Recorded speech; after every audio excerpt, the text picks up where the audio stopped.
Happy Wednesday Word. Cindy Curtis here again, just to remind you that you matter. I want to talk to you today about a subject that is near and dear to my heart. I decided that I was going to come and sit out in the full sun today because it is so gorgeous here. We're having what I like to call fake spring in South Carolina, and it's just lovely.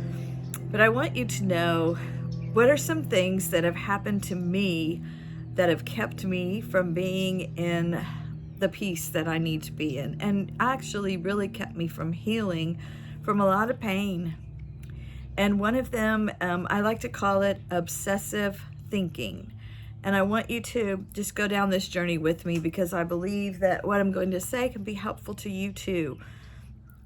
I had this tape in my mind that would just switch on, and it could be something that had happened to me during the week, that maybe I said something and someone made a funny expression on their face, and then this tape would switch on the next day.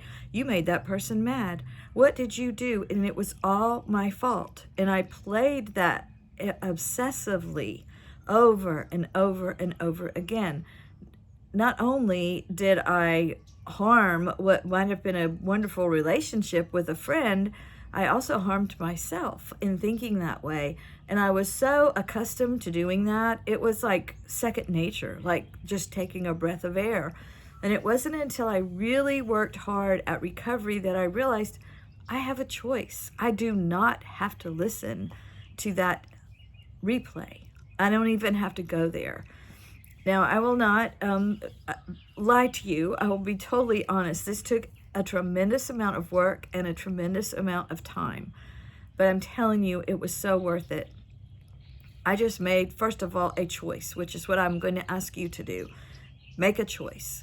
You don't need to listen to that voice in your head, that critical voice, that one that tells you, that leads you to shame, that makes you feel guilty like it's all your fault. That is just not true. If you have truly done something offensive, if you have harmed someone in some way, you know it. Well, you apologize and you move on.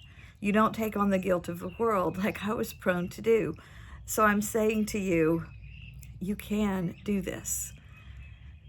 Every time that thought tries to creep back in on you, every time you automatically go to that button, is probably because you are stressed. Something is going on in your life that is off a bit. You're super busy, you've got a lot on your plate, and then that tape wants to play again.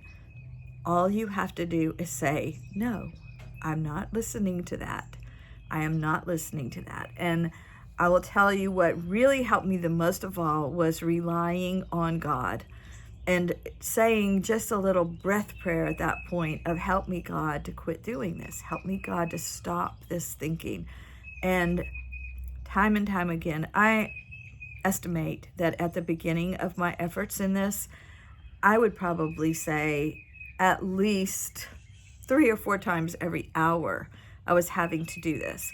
It may have even been more than that, depending on what was going on. But I didn't give up. And I will say that I could not have accomplished a change in that thought process if I had not relied on God, because on my own, I am too weak to do that. But God showed me, you need healing from this, Cindy. You really need to be relieved from it. Now, I'm not saying I'm totally never have a negative thought and that I totally, because they still creep in.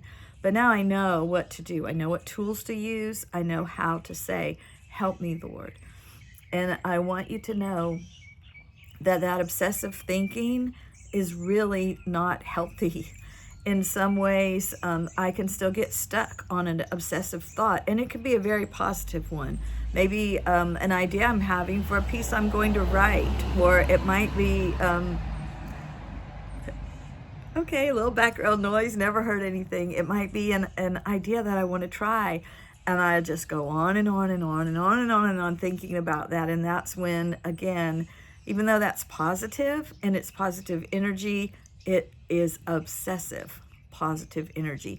So I need to switch a little bit, perhaps go for a walk, go do something that is going to get my mind off of that, and write down my thoughts. For me, that's a big help. If I write them all down in short format, then I won't keep thinking about them over and over and over. I'm not afraid I'm going to forget what I was going to say. So think about that for obsessive thinking. You have the choice to stop that. And I want to empower you today. Let today be the day you start. And be strong in it, and don't give up. And then look at yourself a month from today, which is going to be into March 3rd. Let's go ahead and mark that down and see what progress you've made and how much more peace you have in your life. Have a really good week.